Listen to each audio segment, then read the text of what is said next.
बीते 6 माह पहले भाजपा सरकार द्वारा किए गए शिलान्यास और नए कार्यालय खोलने पर कांग्रेस की मौजूदा सरकार ने डिनोटिफाइड कर दिया गया है, जिसके चलते भाजपा द्वारा सड़कों पर उतरकर जमकर विरोध किया जा रहा है। भाजपा के नेताओं द्वारा तरह तरह की बयानबाजी की जा रही है। इस मुद्दे को लेकर हमीरपुर कांग्रेस के जिला अध्यक्ष राजेंद्र जार ने पलटवार किया है कि बीजेपी सरकार ने अपने चहेतों को लाभ पहुंचाने और वोट की राजनीति के लिए ये सब घोषणाएं की थी। बीजेपी ने बजट के प्रावधान को न देखते हुए केवल हवा में ही सारी योजनाओं के शिलान्यास किए हैं, जिनको सुखू सरकार द्वारा डिनोटिफाइड किया गया है, क्योंकि सरकार द्वारा इन स्थानों का रिव्यू किया जा रहा है। जहां इन स्थानों की आवश्यकता होगी, प्राथमिकता के आधार पर संस्थान खोल दिए जाएंगे। वहीं कांग्रेस के वरिष्ठ नेता राजेंद्र जार ने बीजेपी पर पलटवार करते हुए कहा कि जयराम सरकार ने बिना बजट के बीते 3 माह पहले हवा में घोषणाएं की थी। उन्होंने कहा कि लोगों से वोट ऐंठने के लिए भाजपा ने यह काम किया है। उन्होंने कहा कि भारतीय जनता पार्टी की सरकार ने बीते 5 वर्षों में किसी भी प्रकार से कोई काम नहीं किए हैं। पिछले 3 महीनों में आनन फानन में विभिन्न योजनाओं का शिलान्यास और उद्घाटन किए हैं, जो कि गलत बात है, जिन्हें हिमाचल की जनता ने नकार दिया है और भारतीय जनता पार्टी चुनाव हार गई है। वहीं जिला कांग्रेस उपाध्यक्ष जुगल किशोर ठाकुर ने कांग्रेस सरकार के फैसलों को सही ठहराया है। उन्होंने कहा कि भाजपा सरकार ने अप्रैल माह में आनन फानन और अपने चहेतों को लाभ पहुंचाने के लिए संस्थान खोले थे। बीजेपी द्वारा ना ही इन संस्थानों के लिए बजट का प्रावधान किया था।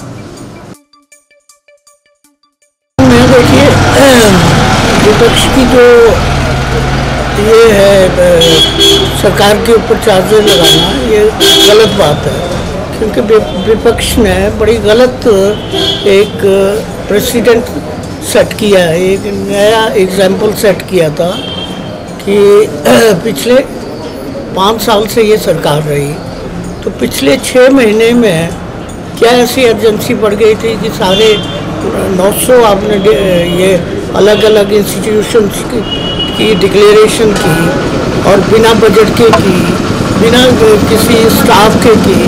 तो ये तो सिर्फ चुनाव को देखकर चुनावी इस पर लोगों की वो वोट खींचने की तरीका था उनका।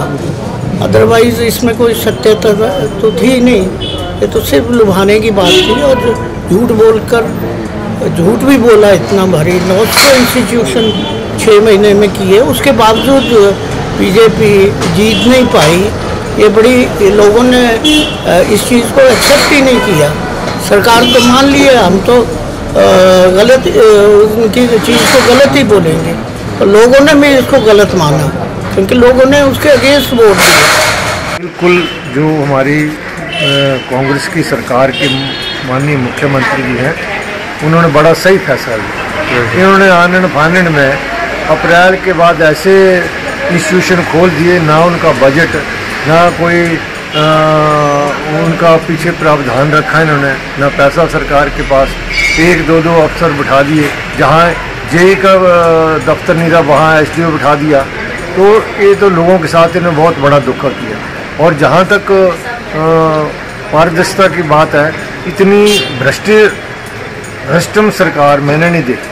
आज मतलब 5 साल में कोई अधिकारी जो फील्ड के लोग थे, ना वो मौके पे जाते हैं, ना कोई चेक है, कुछ नहीं है, मतलब लूट पड़ी हुई थी। तो ये जो फैसला लिया बहुत सोच समझ के लिया, और सरकार इसके ऊपर गंभीर है कि जब ज़रूरत पड़ेगी, जहाँ ज़रूरी होगा, तो माननीय मुख्यमंत्री जो हैं वो अश्योर कर चुके हैं कि इसके ऊपर हम पूरा विचार करेंगे।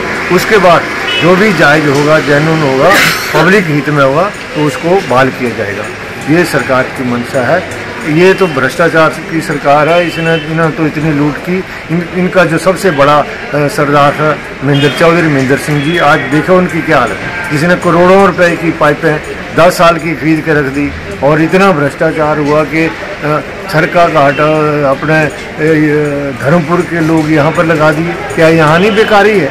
तो इन्होंने दोनों ने मिलके बहुत सरकार की जो मतलब बहुत नुकसान पहुँचाया है हिमाचल प्रदेश के लोग। सरकार तो ये निकम्मी थी।